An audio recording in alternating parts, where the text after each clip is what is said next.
Hello, good morning all of you. My name is Aisha Khan and today we will discuss about the triangle law of vector addition.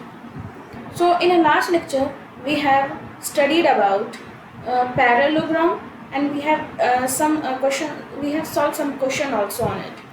So today we will cover triangle law of vector addition and displacement vector, position vector in 2 dimension, position vector in 3 dimension.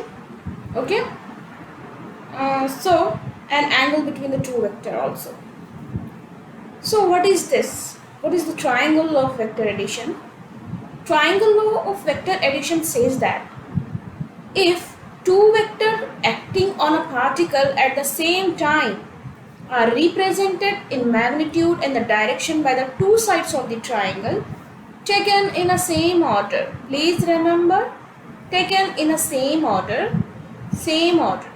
Then the resultant is represented in a magnitude and the direction by the third side of the triangle taken in opposite direction. So what does it mean that? Suppose we have a vector A like this and vector B like this. So represented magnitude and the direction by the two sides of the triangle taken in a same order. So ये क्या हो गया है, same order में हमने लिया है और जो उसका रिजल्टेंट होगा तो वो क्या होगा, उसके अपोजिट डायरेक्शन में होगा. सो इसका जो रिजल्टेंट होगा वो इसके अपोजिट डायरेक्शन में, मीन्स ये सेम ऑर्डर में नहीं होगा, इसके अपोजिट में होगा. इस तरह से अगर मान लीजिए अगर आप वेक्टर को, ये एक वेक्टर ए है, ये एक वेक्टर बी है और अगर आप इस तरह से लेते, इस डायरेक्शन में लेते तो ये गलत हो जाता. Triangle law of vector addition कहता है कि अगर आपके पास दो वेक्टर है सेम ऑर्डर में, तो उसका जो थर्ड वेक्टर होगा, जो रिजल्टेंट वेक्टर होगा, वो उसके अपोजिट डायरेक्शन में होगा. ठीक है.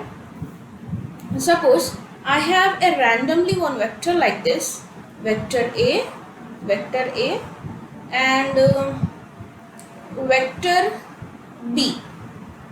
Okay, so I am putting vector A like this and vector B like this. So resultant vector is in opposite direction. तो ये हो गया साइक्लिक ऑर्डर में, तो इस तरह से इसका ये resultant vector होगा. ठीक है. Hope you guys understand this concept. And the next concept is angle between the two vectors. Next concept is what? Angle between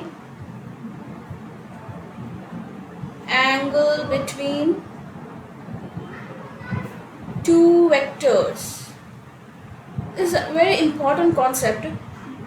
क्योंकि जब ये आगे जब हम एंगल फाइंड करेंगे या फिर एंगल जब लेंगे, अगर ये अगर इसकी जो कंडीशंस अगर वैलिड नहीं हुई तो आप एंगल नहीं फाइंड कर सकेंगे. ठीक है. So angle between the two vectors में क्या होता है, सपोज कीजिए कि और जो पहली दो कंडीशंस है इसकी. फर्स्ट कंडीशन है इट पुट्स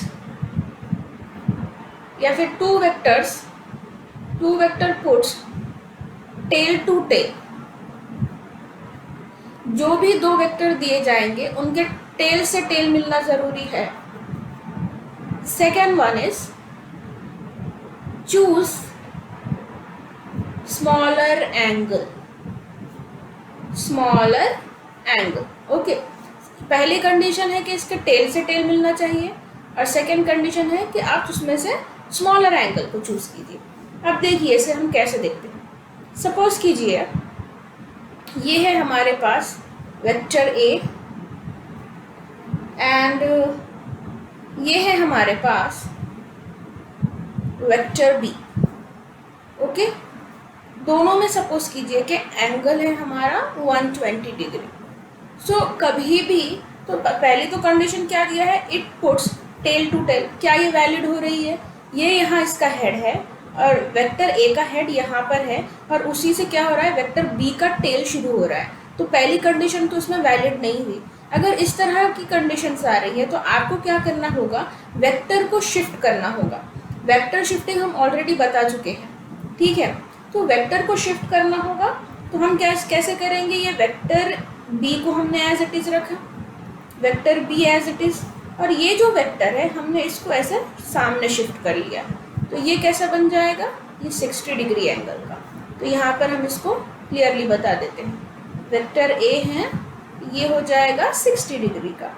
तो आप देखिए ये वाला जब हमने वेक्टर्स को यहाँ शिफ्ट किए, ये एंगल है 120 डिग्री, और ये हो जाएगा, ये इसका स्मॉलर एंगल है, तो ये 60 डिग्री, ठीक है, 60 डिग्री लिए हमने।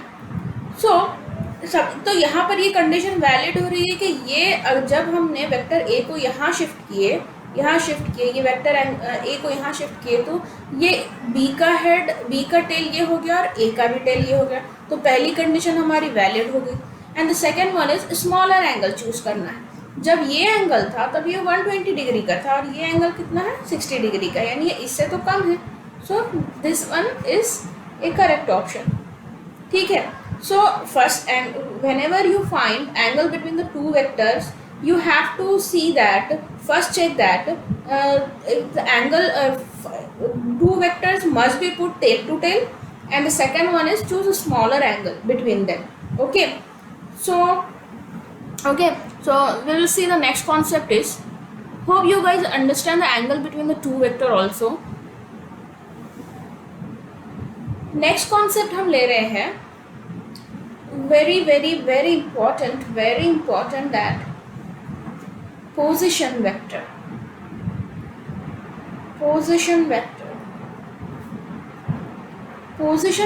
को हम सिर्फ 2 डायमेंशन में नहीं बल्कि 3 डायमेंशन में भी देखेंगे। पोजीशन वेक्टर प्लेन में भी होता है और स्पेस में भी होता है, इसका फाइंड करने का तरीका, ठीक है। तो पोजीशन वेक्टर एक्चुअल में है क्या? पोजीशन वेक्टर नाम से ही जाहिर हो रहा है, किसी की वेक्टर की पोजीशन, यानी हमको किसी गिवन पॉइंट पे वेक्टर की पोजीशन फाइंड करना है, ठीक है। तो हम कैसे फाइंड करेंगे? सपोज अभी हम देख रहे हैं 2 डायमेंशन, ओके, 2 डायमेंशन में, आगे हम देखेंगे 3 डायमेंशन, 2 डायमेंशन में देख रहे हैं। तो सपोज कीजिए कि मेरे पास एक्स वाई प्लेन है, ये एक्स प्लेन और ये वाई प्लेन।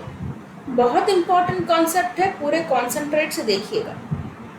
अब देखिए ये है हमारा ओरिजिन 0,0, और इस प्लेन के अंदर यहाँ पर ये पॉइंट है A, X, Y. So position vector क्या कहता है?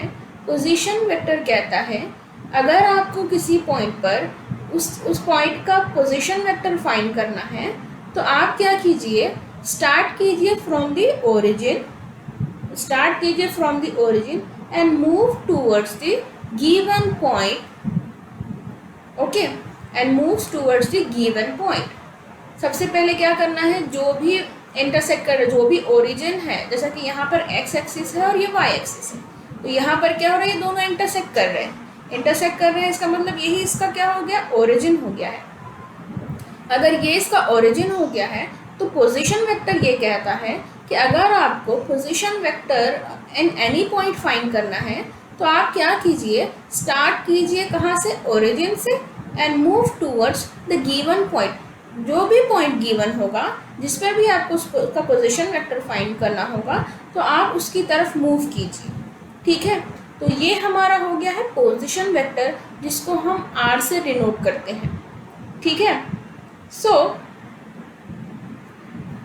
suppose I am drawing a perpendicular on it, on the x-axis, and so you can see that this is OA, हम इसको इस पॉइंट को हम नाम देते हैं B। तो अगर ये जो देख रहे हैं आप ट्राइंगल लॉ देख रहे हैं, तो हम इसमें क्या करेंगे, अब हम इसमें क्या करेंगे, triangle law of vector addition apply करेंगे। तो triangle law of vector addition क्या कहता है, अगर 2 वेक्टर्स इन सेम ऑर्डर में है, तो थर्ड वन क्या होगा, अपोजिट में होगा। तो देखिए ये सेम ऑर्डर में है, थर्ड वन अपोजिट में है, तो ये वैलिड हो गया है, ठीक है। तो अब हम देखते हैं वेक्टर ओ ए बी में, triangle OAB में.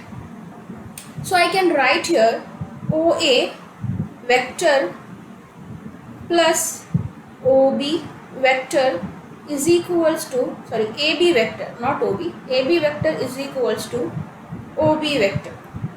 ठीक है. सब OA क्या गिवन है, वेक्टर R गिवन है, प्लस AB. अब ये AB का डायरेक्शन देखिए, अब डाउनवर्ड आ रहा है, यानी ये माइनस वाई प्लेन में मूव कर रहा है, तो ये हो जाएगा माइनस वाई जे कैप. जे कैप ये यूनिट वेक्टर है. ठीक है, जब भी हम एक्स एक्सिस एक्स लेते हैं तो उसका यूनिट वेक्टर उसके साथ में आता है आई कैप. अगर हम वाई लेते हैं तो उसका यूनिट वेक्टर साथ में आता है जे कैप. और अगर हम जेड लेते हैं तो उसका यूनिट वेक्टर आता है उसके साथ के कैप. ओके, ये माइनस साइन क्यों है, क्योंकि ये वेक्टर डाउनवर्ड डायरेक्शन में means it is going to the negative Y axis, negative Y में जा रहा है, नेगेटिव एक्सिस में मूव कर रहा है. ठीक है. So is equals to OB vector. This vector is OB which is on x axis in a positive direction. So I can write here xi cap. Okay. So vector R can be written as is equals to xi cap plus yj cap. This is the equation of position vector in 2 dimension. Okay. सबसे पहले हमने क्या किया, पहले हमने position vector को draw किया, उसके बाद उससे एक परपेंडिकुलर ड्रॉ किया. हमने इसमें लगाया triangle of vector addition. Triangle of vector addition हमने लगाया तो यहाँ पर क्या हो गया, ये OA वेक्टर हो गया. अब plus AB vector, plus AB because both are in a cyclic order, and then is equals to OB vector. Then vector OA is equals to vector R. AB is equals to minus Y because it is going to the negative Y axis direction, and then j cap is a unit vector of the y and is equals to x I cap, means x is x के ये positive में है और I इसका unit vector है. तो इसी तरह हमने क्या किया, पोजीशन वेक्टर के लिए एक इक्वेशन फाइंड किया. उसी तरह अगर हमें इसका मैग्नीट्यूड फाइंड करना है, ये तो हमने वेक्टर का फॉर्म फाइंड कर लिया है, लेकिन अगर हमको इसका मैग्नीट्यूड फाइंड करना है तो apply the Pythagoras theorem on triangle OAB.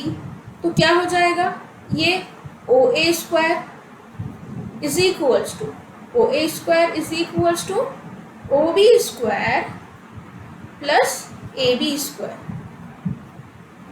ठीक है. OA square means what, R square. OB square means what, X square plus AB square means what, Y square. So R is equals to under root of x square plus y square. Okay. This is an equation for the magnitude of position vector in 2 dimension. Okay. अब 3 dimension में कोई बड़ी बात नहीं है. 3 dimension में हम क्या करेंगे, 3 dimension में हम क्या करेंगे z एक्सिस को हम यूज़ करेंगे. मीन्स 3 डायमेंशन में अगर स्पेस में है तो x axis, y axis and z axis तीनों भी आ जाएंगे. ठीक है.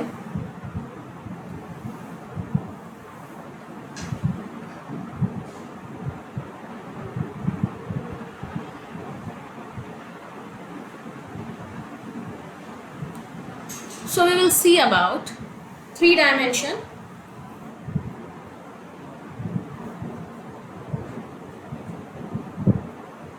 Position vector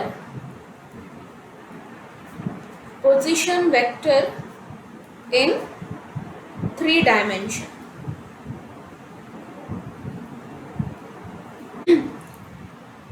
Now we will see about the position vector in 3 dimension. Okay, so what is this? 3 dimension में हम देखेंगे मीन्स अगर स्पेस में कोई पॉइंट मौजूद है तो हम उसे कैसे डील करेंगे. ये x एक्सिस हो गया, ये हो गया हमारा y एक्सिस और ये हो गया है हमारा z एक्सिस. अब स्पेस में, अब ये आपको यहाँ लग रहा है जैसा कि मैंने अगर स्पेस में कोई पॉइंट लिया a is equals to x, y, z, ये स्पेस में है, लेकिन 3 डायमेंशन में आपको क्लियरली समझेगा अब इसमें कैसे समझिए, इसको बाहर ऐसे कंसिडर कीजिए कि ये स्पेस में है ये पॉइंट, ठीक है। ओके, सो हमने क्या किया, हमेशा क्या होता है, पोजीशन वेक्टर को कैसे ड्रॉ करते हैं, ओरिजिन से towards the given point. Okay, तो ये है हमारा पोजीशन वेक्टर आर वेक्टर हो गया हमारा, ठीक है। अब सपोज कीजिए यहाँ पर एक पॉइंट है बी, अब ये एक्स वाई प्लेन में है तो हमने इसको नाम दे दिया एक्स वाई प्लेन, और ये इसका जो पोजीशन वेक्टर है ये हो गया, ठीक है। तो इससे परपेंडिकुलर एक ड्रॉ किया गया, ये वेक्टर, सॉरी यहाँ पर आ गया ये point B X comma Y, ठीक। ये है हमारा एक्स एक्सिस, ये है हमारा वाई एक्सिस, और ये है हमारा जेड एक्सिस।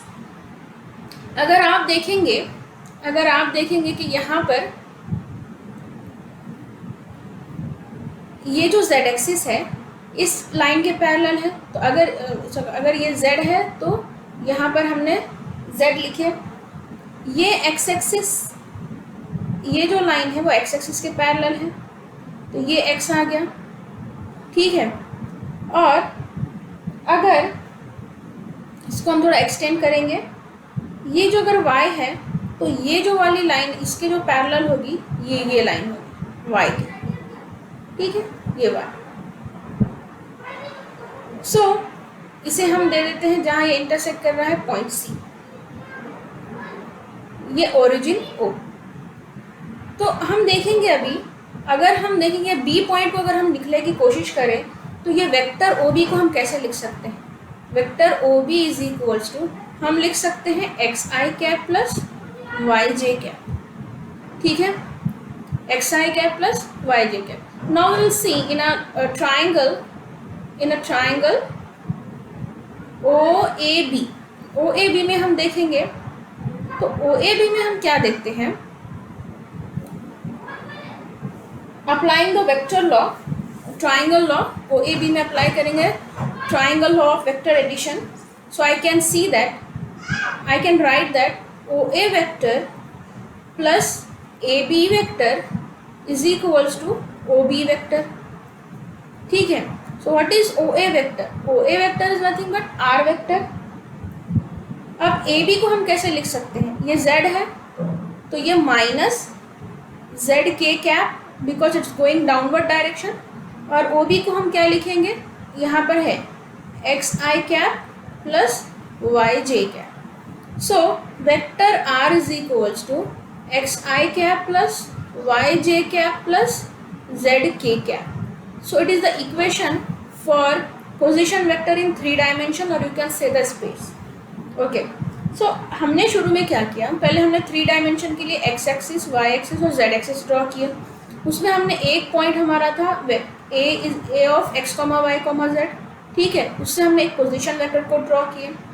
देन हमने उसे परपेंडिकुलर ड्रॉ किया, ये जो पॉइंट है यहाँ पर एक पॉइंट में है जो एक्स और वाई एक्सिस के बीच में है, तो ये एक point B X comma Y किए, इससे हमने एक लाइन ड्रॉ किए, ठीक है। तो ये जो फिर हमने क्या किया, इससे एक परपेंडिकुलर, ये जो सारे लाइन्स है ये ये हो गया एक्स एक्सिस के पैरेलल, तो हमने ये ड्रॉ किया, ये हो गया वाई एक्सिस के पैरेलल, और ये हो गया जेड एक्सिस के पैरेलल, बस हमने उसको नाम दे दिए हैं, ठीक है।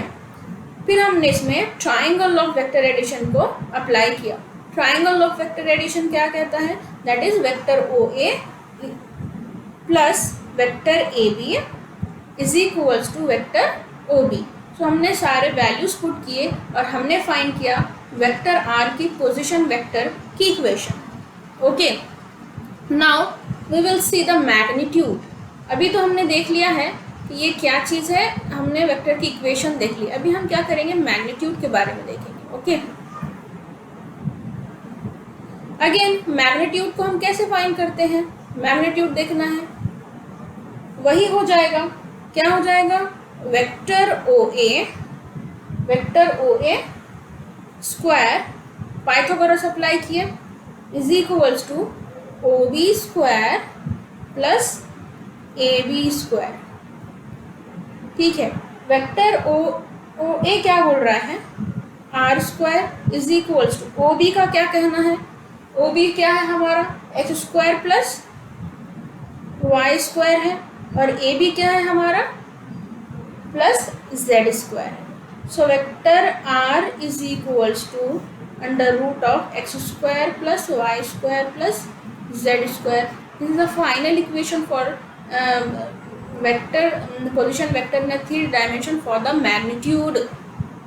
ओके, तो ज़्यादा कुछ नहीं है, बस आपको ये इक्वेशन याद रखने हैं। बस इक्वेशन याद रखने के टू डायमेंशन में कितना हो जाएगा, R vector R is equal to X I cap plus Y J cap, और 3 डायमेंशन में हो जाएगा vector R is equal to X I cap plus Y J cap plus Z J cap. And magnitude क्या होगा under root of X square plus Y square for the 2 dimension, and magnitude होगा for the 3 dimension R is equal to under root of X square plus Y square plus Z square. It's very simple, no need to worry about it. Okay, सिर्फ equations याद रखिए, formulas याद रखिए और question solve कीजिए, बहुत आसान question है। वेक्टर अगर एक बार हो गया तो सबसे ज़्यादा हो जाएगा आसान आपके लिए electrostatics. Okay, so next concept हम देखेंगे डिस्प्लेसमेंट वेक्टर। डिस्प्लेसमेंट वेक्टर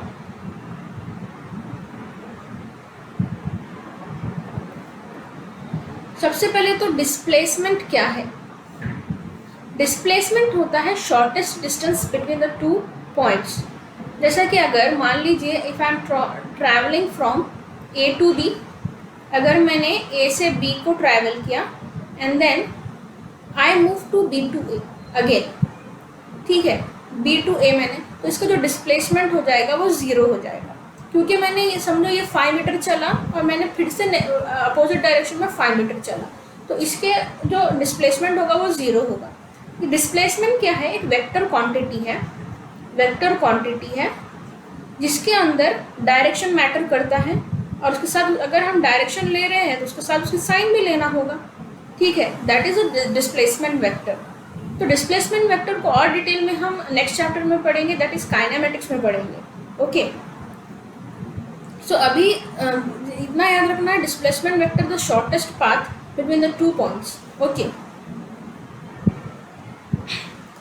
हमें क्या फाइंड करना है, डिस्प्लेसमेंट वेक्टर अभी फाइंड करना है। तो सपोज कीजिए कि हमारे पास एक plane x, x axis and y axis है, यहाँ हमने ड्रॉ किया again like this x axis and y axis. इस पॉइंट हमारा पॉइंट है x, y, ये एक पॉइंट है, और दूसरा पॉइंट है हमारा b इज इक्वल्स टू ये x1, y1 ले लीजिए, और ये ले लीजिए x2, y2। अब हमें क्या करना है, ड्रॉ करना है displacement vector between a and b। Okay, सबसे पहले हमने क्या किए, पोजीशन वेक्टर फाइंड किए इसका, ये हो गया हमारा ओरिजिन। अब इसका पोजीशन वेक्टर कैसे होगा, पोजीशन वेक्टर कैसे लेना है बोले थे, position vector always start from its origin and move towards the given point. ये हो जाएगा इसका डिस्प्लेसमेंट वेक्टर r। और डिस्प्लेसमेंट वेक्टर ऑफ b2 के लिए starts from the origin and moves towards the point given point, तो ये हो जाएगा vector r2।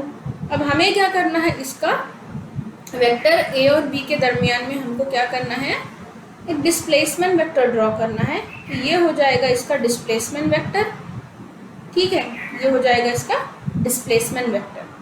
So again we have to apply the triangle of vector addition, that is ये suppose कीजिए O है, तो क्या हो जाएगा, ये vector,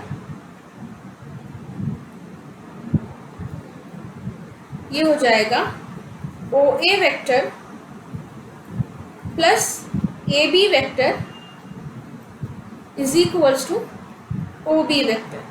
okay, so OA vector क्या बोलता है, इसका हमने यहाँ देखिए ये है उसका पोजीशन वेक्टर r। हमको क्या फाइंड करना है, डिस्प्लेसमेंट वेक्टर फाइंड करना है, तो इसे हम एज इट इज रखेंगे। और OB क्या बोल रहा है, OB बोल रहा है r2। So vector AB, that is the displacement vector, can be written as R2 vector minus R1 vector. Okay, R2 vector minus R1 vector. अब R2 क्या है, x और y में है, R2 x2 y2 और R1 के जो points है वो है x2 y2 और R1 पोजीशन वेक्टर के पॉइंट्स है x1 y1. सो हम इसे हम ऐसा भी लिख सकते हैं, vector AB is equals to R2 को हम क्या लिख सकते हैं, x2 i cap plus y2 j cap minus R1 x1 i cap plus y1 j cap. ठीक है, और you can write x2 minus x1 i cap plus y2 minus y1 j cap. ठीक है, अगर इसका मैग्नीट्यूड निकालना है तो आप लिखेंगे magnitude of AB is equals to under root of x2 minus x1 whole square plus y2 minus y1 whole square. ठीक है, ये जो x2 के साथ हमने ये लिए हैं, जब भी हम वेक्टर पढ़ते हैं तो x2 के साथ हम आगे इसको डिटेल में पढ़ेंगे, ये यूनिट वेक्टर सेक्शन में है क्या, क्रॉस प्रोडक्ट्स में पढ़ेंगे, डॉट प्रोडक्ट में पढ़ेंगे. ओके, ये यूनिट वेक्टर एक्चुअल में है क्या. हमेशा ये एक्स एक्सिस, अब ये जैसा ये x2 है इसके साथ एक यूनिट वेक्टर आता है इसका i कैप, y2 है इसका यूनिट वेक्टर है j कैप, अगर z होता तो उसका यूनिट वेक्टर होता है k कैप. ओके, अगर ये मान लीजिए अगर ये 3 डायमेंशन में के लिए आता तो क्या लेते आप, वेक्टर ए बी आप लेते फॉर मैग्नीट्यूड के लिए क्या लेंगे आप, x2 minus x1 whole square plus y2 minus y1 whole square plus z2 minus z1 whole square for space, और you can say the 3 dimension. उसी तरह वेक्टर ए भी क्या लेते आप, x2 minus x1 i cap plus y2 minus y1 j cap plus z2 minus z1 k cap. It is for the 3 dimension. ये आप लेते हैं 3 डायमेंशन के लिए. ठीक है, तो हमने पढ़े आज 2 dimension, position vector of the 2 dimension, position vector of the 3 dimension, displacement vector, और हमने देखा कि angle between the 2 vector, and we have already studied about the triangle of vector addition. तो ट्रायंगल ऑफ वेक्टर एडिशन ये है, ये अभी आपको कॉन्सेप्ट है, ये कॉन्सेप्ट क्लियर करना बहुत ज़रूरी है. ये जो छोटे छोटे कॉन्सेप्ट हैं ये आगे आपको क्वेश्चंस में अप्लाई करने होंगे. जब हम क्वेश्चंस करेंगे तब ऐसे कॉन्सेप्ट हमको मीन्स याद होना ज़रूरी है कि ये कॉन्सेप्ट हमने पढ़े थे और ये यहाँ इसका एप्लीकेशन है. सिर्फ फार्मूला रटने से कुछ नहीं होगा, फार्मूला भी है, अप्लाई करना है, बट कॉन्सेप्ट अगर एक बार समझ में आ जाए तो आपको एप्लीकेशन में प्रॉब्लम नहीं होगा.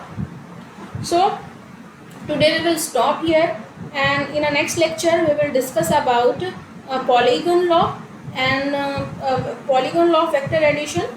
उसको हम थोड़ा डिस्प्लेसमेंट से भी मीन्स उसको डिस्प्लेसमेंट के कॉन्सेप्ट से भी उसको एक्सप्लेन करेंगे. एंड देन सब्सट्रैक्शन, अब ये एडिशन ऑफ द 2 वेक्टर वाला पार्ट खत्म हो जाएगा पॉलीगन लॉ पे.